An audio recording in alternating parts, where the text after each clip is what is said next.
Hola, muy buenas, soy Chico Percebe y bienvenidos a otro video tutorial de Crusader Kings. Hoy os voy a enseñar unos aspectos bastante importantes a tener en cuenta y a su vez son de los más básicos. Vamos a hablar del personaje, que es muy importante como podéis imaginar.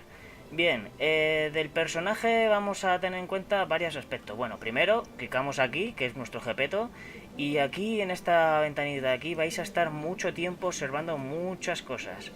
De primero, pues bueno, hola, aquí somos, el rey Charles el Calvo, muy apropiado. Aquí tenemos a nuestra esposa, reina Irmintud de Francia Oriental, y aquí nuestro heredero, que mira tú por dónde es nuestro hijo. Como podéis ver, justo debajo del nombre dice quiénes son, si es que tienen algún aspecto familiar o algún lazo de algún estilo. Nuestra esposa, nuestro hijo, y así podremos ver, por ejemplo, si clicamos, por ejemplo, este tío, que sé que tiene que ser... Mira, ves, este es, por ejemplo, mi sobrino. Y este de aquí, que también sé que tiene que ser algo, tu medio hermano, ¿veis? Son cosas de líneas sucesorias de... Porque estoy jugando ahora mismo en lo que es la época de los vikingos, en el que el imperio de Carlomagno ya se disgregó y entonces están las dinastías de los Carling separadas, con cada reino separado, y entonces, bueno, pues tenemos este pifostio de aquí. Bueno, ¿qué contaros de ahora más? Bien, desde aquí tenemos más datos a tener en cuenta. ¿Qué religión sigue el personaje? ¿Qué estilo de gobierno lleva? ¿Qué dinastía es? Como podéis ver, la casa Carling. Aquí tenemos un botoncito para ver el árbol dinástico por si os interesa verlo. Mira, Carlomán, y aquí estará el rey Carl Pepín, mira, Pepino el Grande, y luego Carl, que es el Carlomagno, y aquí Carlomán, que fue el hermano que asesinó a su propia madre. Qué gracioso fue eso. Luego tenemos aquí el árbol genealógico, que es un poquito más explicativo, ¿vale? Quién es tu padre, en fin. Luis de Francia Oriental, patatín patatero, tus hijos, padres, abuelos. No es un dato muy relevante, salvo algunos aspectos, porque me acuerdo que en una partida me casé con mi propia tía y no lo sabía. Y bueno, cosas que ocurren. Árbol del reino, por si queréis ver. Este es un dato importante porque aquí podemos ver quién es el rey y quiénes son los vasallos, dándole la expansión aquí. Eh, Bastante importante de tener en cuenta. Algo interesante de esto es que por lo menos desde aquí podemos ver incluso hasta los reclutas que podemos tener de potenciales del señor principal, y luego las que podemos tener luego sumando los vasallos. No está nada mal, ¿eh? No está nada mal. Es bastante complejillo, pero a su vez luego, una vez que le estéis echando un vistazo, os pueden servir de mucho para cuando vayáis a meter una guerra donde no sabéis dónde os estáis metiendo. Vamos a ver qué más cositas. Bien, aquí nos dicen qué cultura es, francés. Las ambiciones es como nuestra siguiente misión. Siempre hay que intentar tener una, ¿vale? Siempre que se pueda. Luego nuestro foco, nuestro waifu. Esto será lo de cómo queremos enfocar a nuestro personaje, que afectará a ciertos parámetros, y además activará varios eventos. Dependiendo de cómo llevemos a nuestro personaje, pues bueno, sirven todos bastante bien, ¿eh? Pueden algunas veces incluso mejorar enormemente el personaje. Bien, vale, lo dejamos por ahora. Aquí tenemos un montón de datos así importantes, como por ejemplo el tamaño de la heredad, es decir, ahora mismo tenemos 2 de 5. Lo expliqué creo que en el primer capítulo de qué trata la heredad, pero si no lo recordáis, es el número de títulos que tenemos en mano, es decir, cuántos territorios tenemos nosotros controlados por nosotros. Tenemos 2 y nos podemos subir hasta 5. ¿Cómo? Pues o quitándoselos a uno de nuestros vasallos, atizando a otros y conquistándolos, en fin, hay muchas maneras. Luego, ¿cuántos son el límite de vasallos que tenemos? Actualmente tenemos 10 vasallos de 26 que podemos ponernos. Lo que aquí no cuentan es que nosotros tenemos... Esto se está refiriendo a vasallos directos. A lo que me refiero yo con eso es que, por ejemplo, yo, siendo rey de Francia, tendré al duque de Orleans como vasallo directo mío, pero luego los condes que el duque de Orleans tenga son sus vasallos, no los míos. Así que eso es lo que no cuentan en esta cifra, ¿vale? Con lo cual eso lo que hace es la estructura típica feudal, que bueno, pues si la habéis visto en libros de historia y demás, está muy estratificada en ese sentido, ¿vale? Luego tenemos aquí nuestras levas de ejército. Actualmente dice que tenemos 4.771, tanto de heredad como de vasallos. Que me preocupa mucho que tengamos 874 tropas nosotros y los vasallos 3.800. Pero bueno, lo suyo es que nosotros como heredad tengamos bastantes más que los que tiene actualmente este personaje. Es casi imposible conseguir hacer que los vasallos tengan menos tropas que nosotros, porque estamos ya hablando de todo el reino contra casi frente a nuestras tropas. Pero lo suyo es que sean altas, ¿vale? El dinero, nuestra riqueza, cuánto ganamos mensualmente, prestigio, la piedad. Como podéis ver, pues bueno, estos datos los estuve explicando en el capítulo anterior. Y bueno, estos no son muy relevantes para, a lo mejor para nosotros mismos, puesto que ya los vemos aquí, pero para otros tíos pueden venirnos, pero muy al pelo, ¿vale? Así podemos ver cuántas tropas tienen y demás. Es muy recomendable de echarle un vistazo siempre que podáis. Muy bien. Ahora vamos a hablar de las estadísticas del personaje. Todos los personajes nacen con la lista con estadísticas aleatorias, que a su vez también se ven condicionadas por los rasgos que tiene el personaje. Bien, el primero de todos es la diplomacia. La diplomacia estatal es lo que influye en la opinión de tus vasallos y frente a otros. Es decir, cuando de buen dialogante es frente a otros, y normalmente la diplomacia estatal, cuanto más alta es, mejor tus vasallos se llevan contigo, y con lo cual tu reino tiende a ser más estable. Además es importante para tareas encomendadas a los cancilleres, que precisamente lo que ayudan es a reforzar este aspecto. A lo mejor nosotros con nuestro personaje tenemos 3 de base, pero no pasa nada, porque normalmente nuestro cónyuge y consejeros aumentarán esto para que la diplomacia estatal sea aún mayor. Normalmente, depende de cuánto sea la suma de todos, pues será mayor. En esto ahora mismo 6 es una puta mierda, así os lo digo. Luego tenemos la marcial. La marcial afecta a los generales y es muy importante para lo que es la batalla. Si vuestro personaje tiene un nivel alto de marcial y está dirigiendo los ejércitos, este tío tendrá unos bonificadores a la lucha que si no los tuviera. E influye mucho cuando no tienes generales dentro de tus ejércitos. Los generales se ponen normalmente por defecto, pero a veces ocurre, me ha pasado más de una vez, en el que no tienes comandantes en los flancos y a lo mejor un flanco pierde, y bueno, ya os hablaré un poco de cómo trata la batalla porque es más compleja. Pero bueno, en fin, para resumen, cuanto más marcial, mejor para tus combates y mejor para el combate personal del personaje, porque a veces ocurre que pueden llegar a haber duelos y entonces el marcial es lo que influye de si vive o muere y mata al otro. En la marcial estatal, pues lo mismo, actúa como el poder marcial del país completo. Luego tenemos la administración estatal. Esta influye en el tamaño de los ingresos y aunque no lo dice aquí, también del tamaño de la heredad que nos podemos permitir. Cuanto más alto, mayor es el tamaño de la heredad que nos podemos tener. Y como podéis imaginar, va oscilando bastante, porque depende de si tenemos un buen consejero, una buena cónyuge, o el personaje en sí es bueno. Pues a lo mejor pasamos de tener 10 de heredad a que luego se muera a uno de ellos y pasamos a 7. Y entonces esos territorios de extra pues provocan problemas en el resto de los vasallos, porque se enfadan porque dicen que eres muy absolutista. En fin, es un valor que como a mí siempre me gusta, que es el dinerito, es uno que es muy importante de tener en cuenta. Luego la intriga estatal es la principal que se utiliza para, como podéis imaginar, las intrigas. Es decir, a mayor intriga tenga vuestro estado, mayor intriga tenga tu personaje, más fácil es que los asesinatos salgan, que más fácil es que los complots en general salgan, y por contra, que también los complots se revelen con más facilidad. Un personaje con una intriga muy alta, por ejemplo de 20, que he llegado a tenerlos, e incluso aún más, es un personaje divertidísimo, porque es tan gracioso lo de la de bizarradas que puedes hacer, de asesinatos por ahí a lo largo del mundo. Evidentemente cuanto más lejos más difícil, pero hay momentos bastante divertidos teniendo un personaje de gran intriga. Luego el saber estatal es importante en el tema para llevarte bien con el que sea el cabeza religioso, si es que existe. También sirve para, como podéis ver, mejorar la piedad, en este caso para los católicos. Y aunque no lo diga aquí, también influye mucho para bueno, sí, lo dice, que coño, sí, influye en el índice de innovación tecnológica. Dato muy relevante, porque a veces pasa que si no mejoras demasiado la tecnología, aunque ligeramente no se note mucho un cambio de un puntito a otro, pero cuando a lo mejor el otro te lleva 3, sí que se nota. Así que el saber estatal, bueno, no es de mis principales enfoques, pero siempre que veo que tengo un personaje que normalmente ya va alto de intento hacer que mis enfoques vayan centrados, por ejemplo, a beca o a teología, cosas que aumenten más mi aprendizaje y así este se vuelve más potente.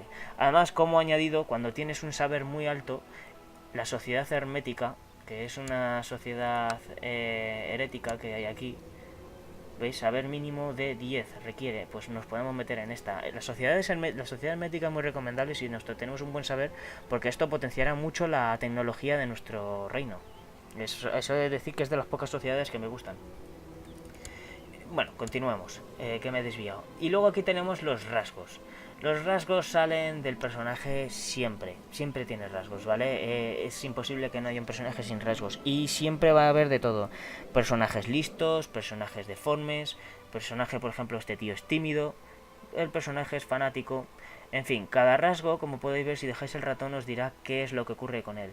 Normalmente tenemos de base algo como esto, que es como nuestro aprendizaje. Tenemos clérigo obediente, por eso tenemos aprendizaje más 3 e intriga menos 1, y dependiendo de cómo salga de la niñez, que es donde adquirimos este rasgo, pues puede ser más hábil o menos hábil.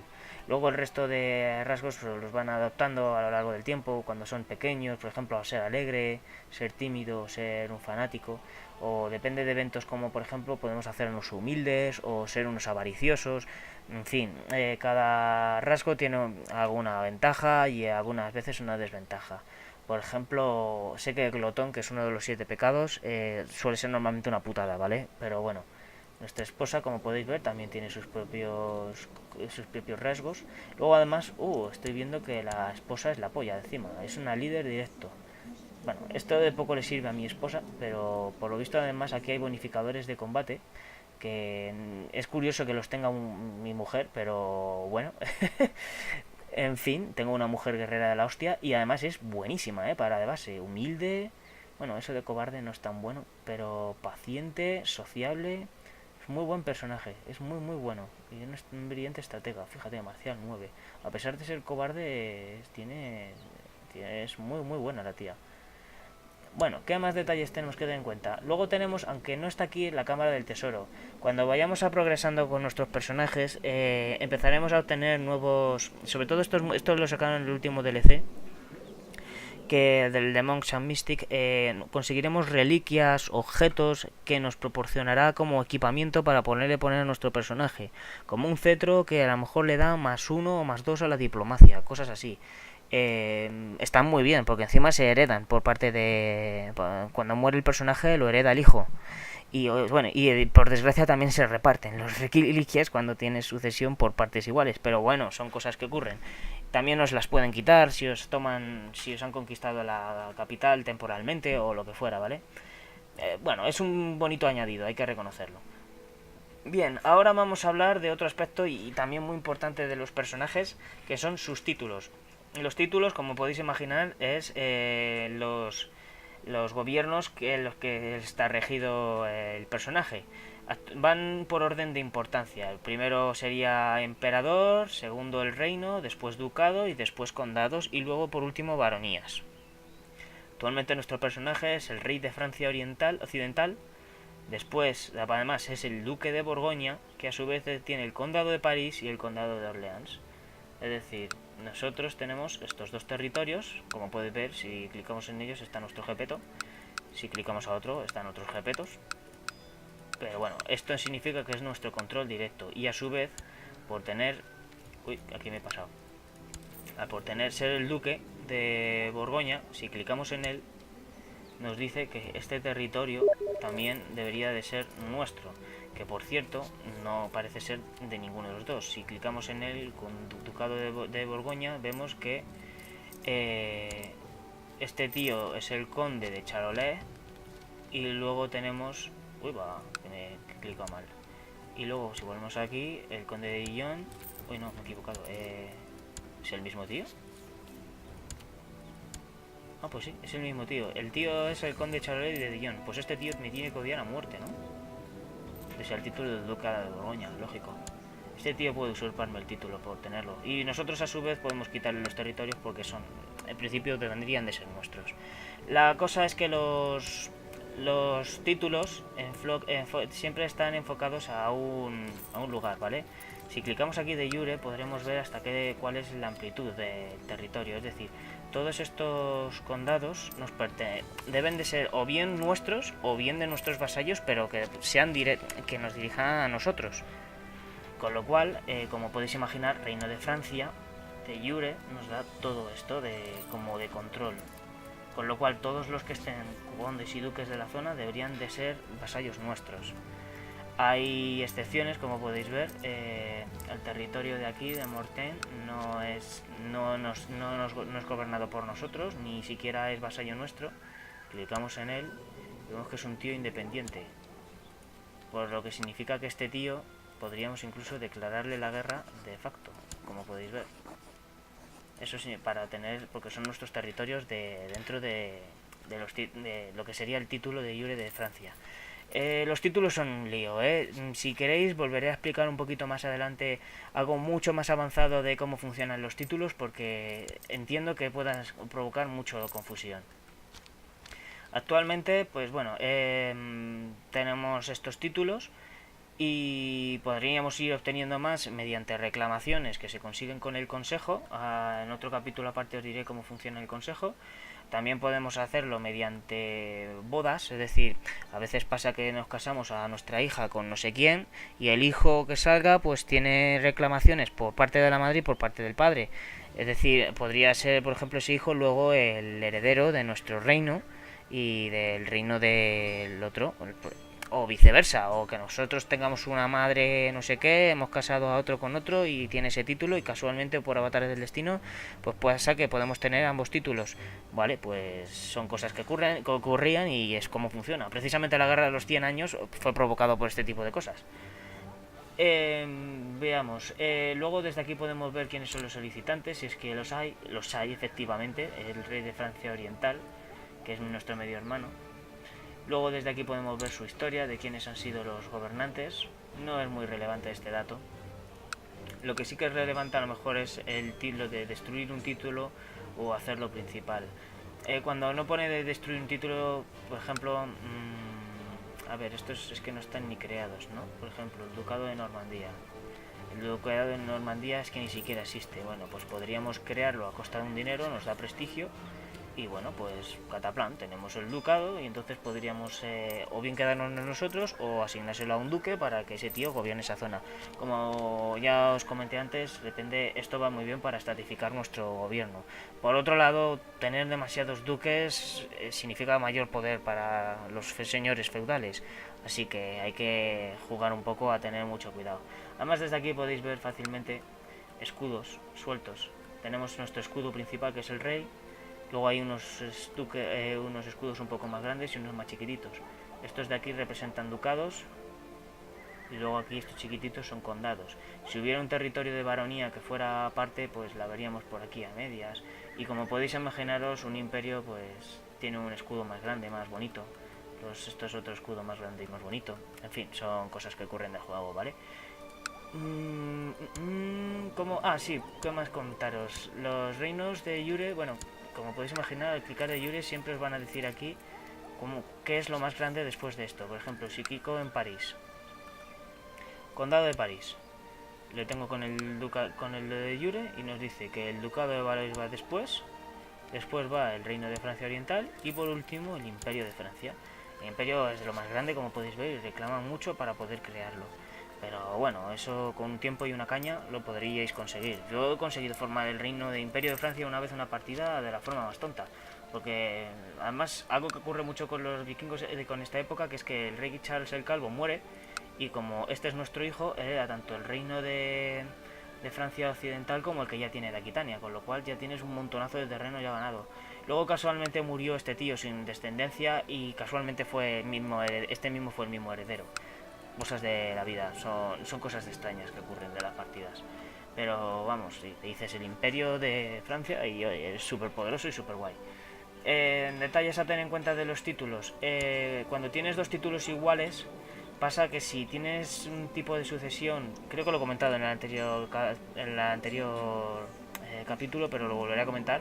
Si tienes dos títulos iguales, por ejemplo, yo soy el reino de Francia Oriental, Occidental y el reino de Aquitania. Bueno, pues si tengo división de partes iguales, pasa que mis hijos, si tengo más de uno, heredan se reparte, como acabáis de ver. Es este mismo rollito.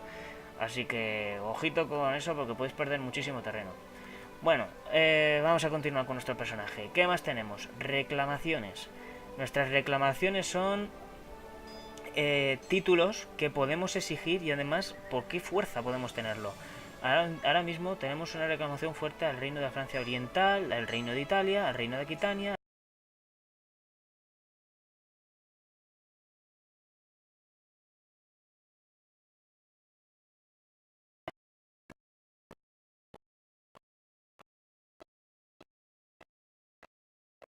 De Francia Occidental, Oriental. Podemos hacerlo, por poder podemos entrar ya en guerra contra esta gente. Ya como podéis imaginaros, ganar la guerra significa llevarnos todo el título, es decir, todo el terreno. Pero también por otro lado es complicado. Esto se debe a que estamos todos en la misma dinastía y todos tenemos pretensiones sobre los mismos reinos, ¿vale? Es un caso muy concreto, que es porque la dinastía Carling es así, que lo están en todos lados. Es más, creo que por aquí hay un botoncito. Zonas de comercio, vasallos directos, opiniones, dinastías. ¿Veis? Los Carling están aquí en toda la zona. Pues bueno, son cosas que ocurren de la... Esto es un caso muy excepcional, pero bueno, sirve muy bien como ejemplo. ¿Y qué más? Bien, en diplomacia podemos ver cuando ocurren eventos como por ejemplo estamos bajo una coalición, que es algo bastante molesto, cuando somos objetivo de una amenaza de una invasión, cuando tenemos creo que también nuestras guerras y demás. No estoy del todo seguro de este último. Sí, justo, en diplomacia nos ven, por ejemplo, él está, sé que este tío, el de Suecia, o bueno, la proto-Suecia, está en guerra con el ducado de Northumbria. Vamos al ducado de Northumbria y ya vemos que es este tío de aquí, que tiene un problema serio porque está en dos guerras a la vez. ¿Vale? Ese es el botoncito más simple.